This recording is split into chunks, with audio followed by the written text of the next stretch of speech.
आज के वीडियो में हम बात करने वाले हैं लक्ष्मी मित्तल के बारे में। लक्ष्मी मित्तल एक बिग बिजनेसमैन है जिन्होंने अपने बिजनेस को बहुत आगे तक लेके गए हैं और पूरे इंडिया में और इंडिया के साथ साथ फॉरेनर कंट्री में भी लक्ष्मी मित्तल एक बड़े व्यवसायी माने जाते हैं।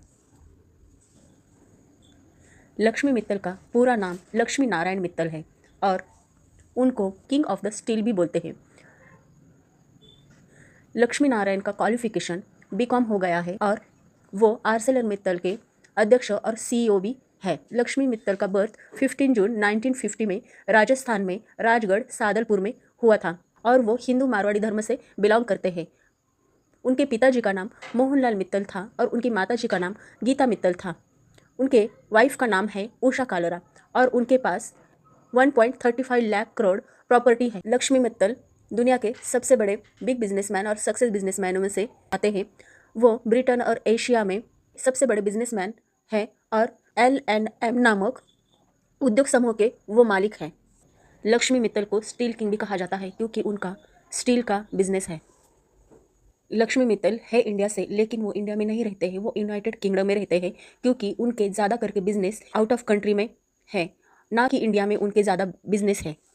लक्ष्मी मित्तल का नाम दुनिया के टॉप 10 बिजनेस में से 10वें नंबर पर उनका नाम था। लक्ष्मी मित्तल का नाम दुनिया के सबसे बड़े बिजनेसमैन में से एक था और वो सबसे बड़े बिजनेसमैन के लिस्ट में नंबर 10 पर आते थे। लक्ष्मी मित्तल के पिताजी का भी स्टील का ही बिजनेस था और इसके लिए लक्ष्मी मित्तल को भी ऑब्वियसली स्टील के बिजनेस में ही बिजनेस करना पसंद आया था, लेकिन उनके सारे बिजनेसेस यूनाइटेड किंगडम में है और बहुत फैल चुके हैं और वो यूनाइटेड किंगडम में बहुत पॉपुलर बिजनेसमैन भी कहलाते हैं। बता के चले तो लक्ष्मी मित्तल इंडिया में ही अपना खुद का बिजनेस शुरू करना चाहते थे स्टील का, लेकिन उस समय में स्टील के बिजनेस में कई बड़े बड़े बिजनेसमैन आए थे और इंडिया की गवर्नमेंट ने लक्ष्मी मित्तल जी को पाबंदी भी लगाई थी कि स्टील का बिजनेस करने के लिए।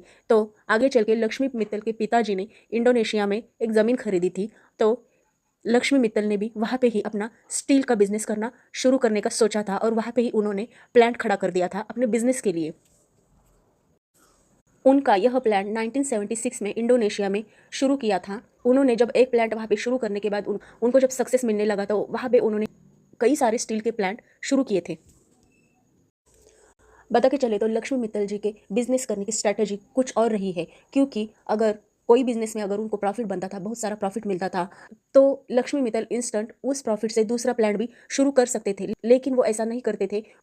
लक्ष्मी मित्तल को जो भी प्रॉफिट बचता था, जो भी उनको प्रॉफिट मिलता था, तो वो प्लांट से वो ऐसे बिजनेस में इन्वॉल्व करते थे कि जो दूसरों का बिजनेस पहले से ही लॉस में हो और वो अपनी कंपनी में उस बिजनेस को डीमर्ज करते थे। वहाँ से आगे उस बिजनेस के लिए वो प्रोसेस करते थे, प्रोग्रेसिंग करते थे और आगे तक लेके जाते थे।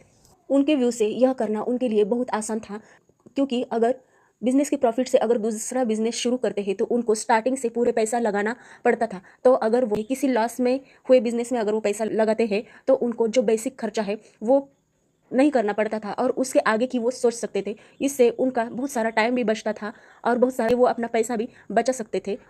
बिजनेस को आगे तक लेके जाने में उनको बहुत आसानी भी मिलती थी। बता के चले तो लक्ष्मी मित्तल उस दौरान स्टील बिजनेस में दूसरे नंबर पे थे और पहले नंबर पे आर्सेलर ग्रुप था, लेकिन उनकी यह स्ट्रैटेजी के अनुसार आर्सेलर ग्रुप ऑलरेडी लॉस में चल रहा था। तो लक्ष्मी मित्तल ने आर्सेलर ग्रुप खरीदा था और वो आर्सेलर ग्रुप के अध्यक्ष भी है और उन्होंने यही आर्सेलर ग्रुप का बिजनेस भी बहुत आगे तक लेके गए हैं। लक्ष्मी मित्तल की आर्सेलर मित्तल यह कंपनी दुनिया भर में फैल चुकी है और इसमें 2 लाख से भी ज़्यादा एम्प्लॉयज़ काम करते हैं। लक्ष्मी मित्तल आर्सेलर के सीईओ भी है और चेयरमैन भी हैं। बात यह बता के चले तो लक्ष्मी मित्तल जब इंडोनेशिया गए थे तो उनको स्टील बिजनेस में तो दिलचस्पी थी, लेकिन उस दौरान वो इंडिया के सबसे बड़े बिग बिजनेसमैन के रैंक में 3rd नंबर पर आते थे। उनकी आर्सेलर मित्तल यह कंपनी दुनिया की सबसे बड़ी स्टील मैन्युफैक्चरिंग कंपनी है। सबसे बड़ी गौर करने वाली यह भी बात है कि लक्ष्मी मित्तल यूनाइटेड किंगडम में भी बिग बिजनेसमैन है और इंडिया में भी वो बिग बिजनेसमैन ही है, यानी कि 2 कंट्रीज़ में लक्ष्मी मित्तल ने अपना नाम कमाया है। लक्ष्मी मित्तल के नाम में ही लक्ष्मी है, उनके पास लक्ष्मी जैसा ही बहुत सारा पैसा उन्होंने कमाया है, यानी कि यह नाम उनको परफेक्टली सूट भी होता है। लक्ष्मी मित्तल ने अपना यह बिजनेस का एम्पायर उनके बेटे आदित्य मित्तल को सौंप दिया है और उन्हें कंपनी के सीईओ बना दिया है। आदित्य कंपनी के चीफ फाइनेंशियल ऑफिसर के तौर पर काम करते हैं। आदित्य मित्तल को कंपनी का यह कारोबार सौंप देने के बाद आदित्य मित्तल ने कहा था कि उनके लिए यह दुनिया की सबसे बड़ी स्टील कंपनी का सीईओ बनना यह बहुत एक सम्मान की बात है। लक्ष्मी मित्तल अब यूनाइटेड किंगडम में ही रहते हैं और उन्होंने अपनी कंपनी का कारोबार आदित्य मित्तल पर सौंपा है, लेकिन उन्होंने भारतीय नागरिकता भी बनाए रखी है और वो इसके चलते भारत में भी अपना बिजनेस बढ़ाने की सोच रहे हैं। लक्ष्मी मित्तल एक बड़े दिलदार आदमी भी हैं, क्योंकि बता के चले तो कोरोना काल में वैक्सीन बनाने के लिए उन्होंने सबसे बड़ी रकम दी थी और उन्होंने 3,300 करोड़ रुपए के वैक्सीन बनाने के लिए यह रकम दान में दी थी।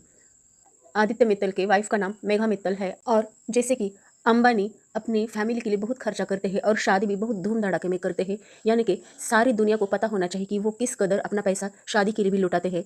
तो लक्ष्मी मित्तल ने भी अपनी बेटी की शादी, वनिशा की शादी बहुत धूमधाम से, उनकी यह बेटी की शादी भी सबसे महंगी शादी बताई जाती है।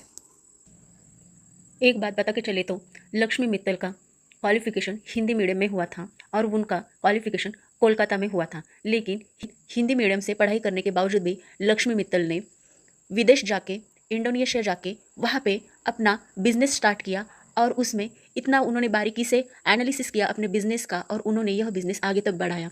माना कि यह बिजनेस उनके पिताजी का था, पिताजी का बिजनेस ही उन्होंने आगे चल के संभाला। लेकिन यह भी बहुत बड़ी बात है कि एक इंडियन बिजनेसमैन अपना बिजनेस ना कि इंडिया में, लेकिन वो यूनाइटेड किंगडम जैसे देशों में भी अपना बिजनेस खड़ा कर सकता है और उसमें सफलता भी पा सकता है। यह एक बहुत गर्व की बात है। और बता के चले तो इंडिया में भी लक्ष्मी मित्तल को एज अ बिजनेसमैन के रूप में भी देखा जाता है और यूनाइटेड कंट्री में भी वो बड़े बिजनेसमैन के रूप में हैं।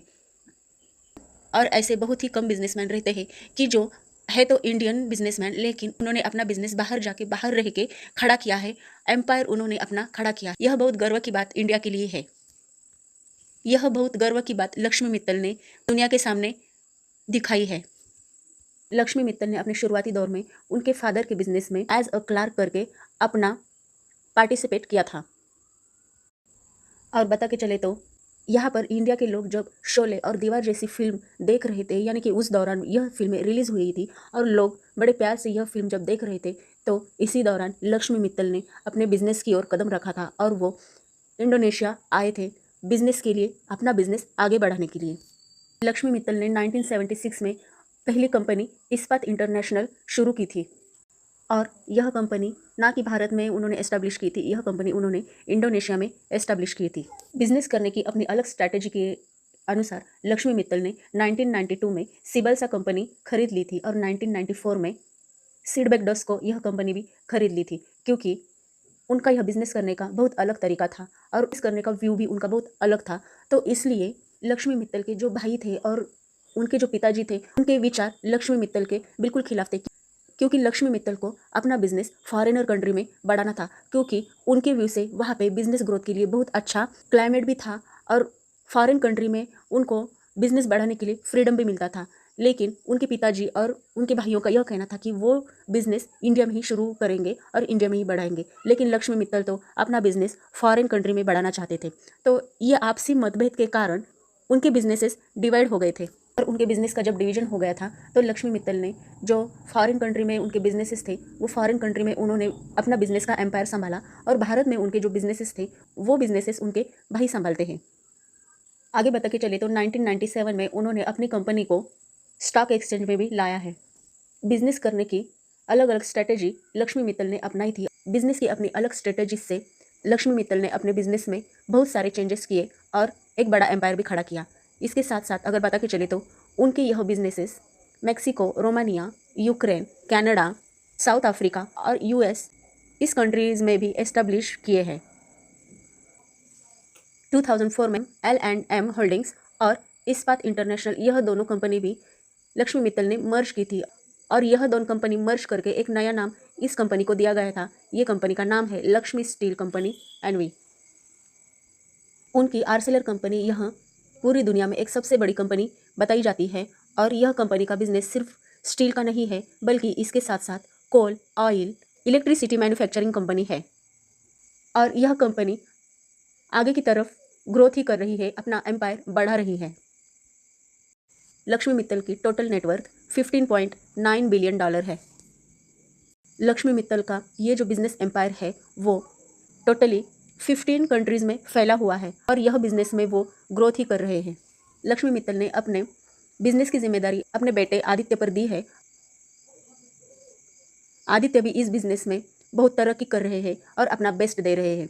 तो लक्ष्मी मित्तल एक इंडिया के होने के बावजूद भी वो फॉरेनर कंट्रीज़ में रहते हैं और उनको वहाँ से भी रिस्पेक्ट मिला है एज अ बिग बिजनेसमैन बोल के, और इंडिया में भी लक्ष्मी मित्तल को बहुत रिस्पेक्ट मिलता है। लक्ष्मी मित्तल का नाम इंडिया में ज़्यादा करके नहीं लिया जाता क्योंकि उनका तो बिजनेसेस फॉरेनर कंट्रीज़ में फैला हुआ है और इंडिया में वो बिज़नेस करने का शुरू कर रहे हैं। लेकिन उनके यह बिज़नेस को कितना सक्सेस मिलता है ये तो आने वाला वक्त ही बताएगा। जल्द ही वो इंडिया में भी अपना बिजनेस करने का सोच रहे हैं। तो फ्रेंड, ऐसी न्यू इन्फॉर्मेशन के लिए आपको मेरे चैनल को सब्सक्राइब करना है, लाइक करना है, शेयर करना है और कमेंट कीजिए। तो मिलते हैं फ्रेंड अगले नेक्स्ट वीडियो में।